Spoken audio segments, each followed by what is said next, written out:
Hey parents, now this might sting a little, but it has to be said. You might be the reason your child has a low self-esteem. What? Are you shocked? No, don't tell me you're shocked. Oh well, I'll take that again. You might be the reason your child has low self-esteem. I'm sorry, but it had to be said. I've come across so many parents who've said, "Oh, hi, Coach Honey. I want you to work on my child. I want you to coach my child. He or she has low self-esteem. They are afraid to face the public.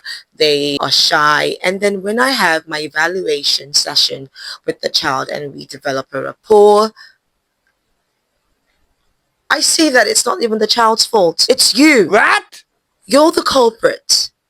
You're the reason they're afraid to face the public. And I'm sure you're wondering, how? Well, what are you talking about? Do you know how much money I've spent on this child? I have sent this child to the best school. Hey, mommy, daddy, easy, okay? Easy. Don't bite my head. So, seriously, here are 4 ways you could be responsible for your child's low self-esteem. Are you ready to listen? Or should I mind my business? Should I mind my business? Okay, I'll say it. Number one, you're constantly correcting them without any form of encouragement. Now, even as an adult, I'm sure that you do not like constant negative criticism, and that's why it's best to apply the sandwich method. Even if there's a necessary correction to be made, start off with some positive criticism, some form of applause, encouragement. Don't just start off with, hey, why you were doing this, you didn't do it well, or why you were doing this, you did not do this.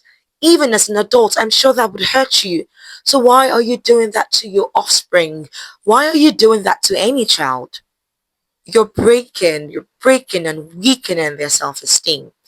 Even if there's a necessary correction to be made, acknowledge the effort, acknowledge what they've done and how much effort they put into it, acknowledge how much must have taken so much courage from them to be able to put up or execute that action.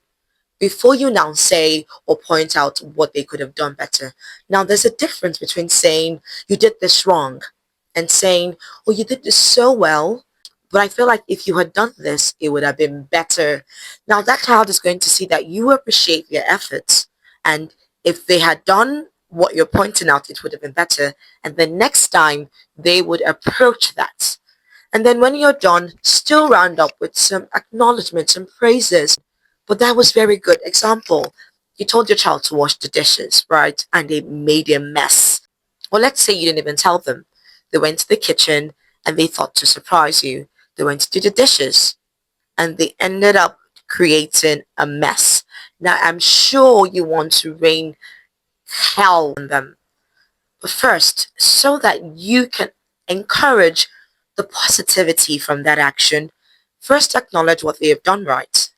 Then point out gently and with consideration what they could have done better, and then wrap it up with an acknowledgement of their efforts. But I think that was really kind of you to have done in the first place. Number two, you keep comparing them.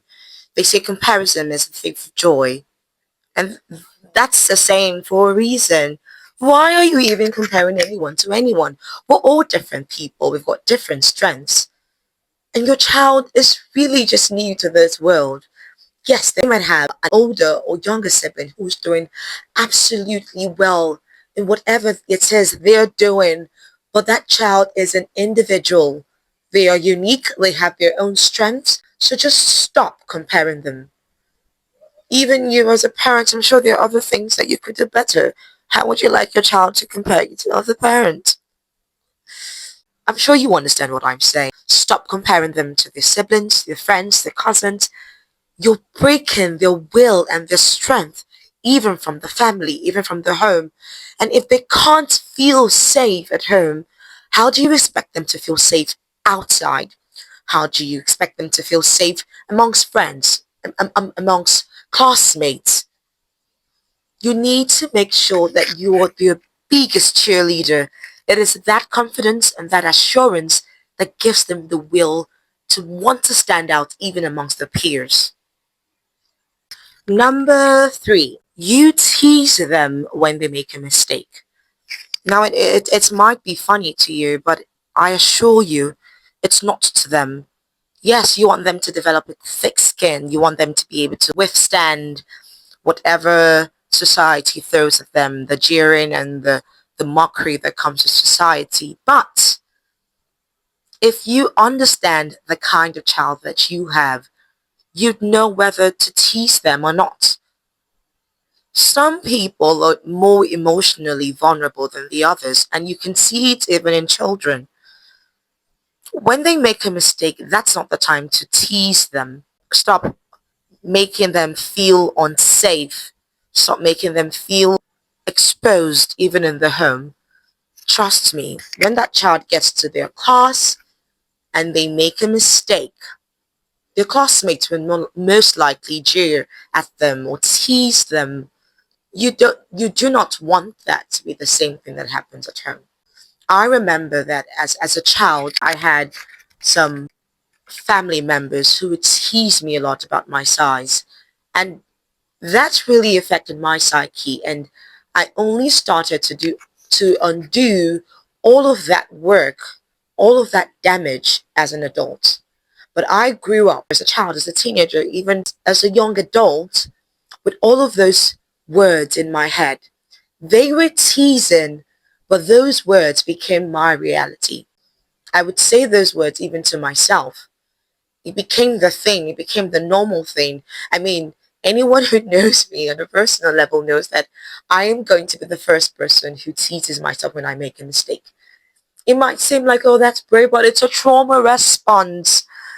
Yes, I'm confident, but I had to do a lot of work to be able to bring out confidence from that trauma. It's trauma. So please just stop it. And finally, you always cut them short before they finish your sentences. Yes, they might be slow to complete their sentences. Yes, they might seem incoherent. Yes, it might seem like they're babbling or they're beating around the bush. But let them speak. Why are you shutting them up? The world is harsh enough. The world is wicked enough. There are enough bullies in the world. Do not be one. Do not be one. Let them finish. Even if you feel like they're going to make absolutely no sense. That's why you're the parent. You're their safe space. You're the one who can take in all of that incoherence. You're the one who should be able to take in all of that babbling. You're the one they can practice with. You're the one who can guide them to say the right things or to construct their sentences even better. You interject before they're done because you're the adult. I mean, you got all the wise things to say. Who told you? How would you feel if your boss constantly cut you off mid-sentence? You would not like them, I'm sure. You'd feel stifled. You would feel silenced.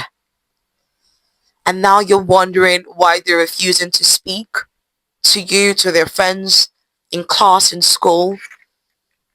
They're not choosing to be silent. You silenced them. Their safe space, their supposed safe space, you silenced them. And that's why they do not feel like they have something important to say. Make them feel like every word that proceeds from their mouth is valuable. You want to hear it. Let them run from school and drown you in words about how their day went, about what their friends did to them, about what gossip is trendy in school. But let them speak. Let them talk. You should be their number one audience. I remember as a child when I would get back from school and my mum was back from work, I would know she was exhausted because she would be laying there all sleepy and I would keep drowning her with conversation. And I would ask, Mummy, are you sleepy? And she would say no. No, I'm trying to picture what you're saying. Of course I knew she was sleepy, but I loved that she wanted to hear me speak. I loved that she seemed interested in what I was saying. I am your elocution and public speaking coach, Honey Bamiro. I coach adults and children into becoming the best speakers they could possibly be. I help people identify and decode their unique voices to stand out in any room they choose to speak in.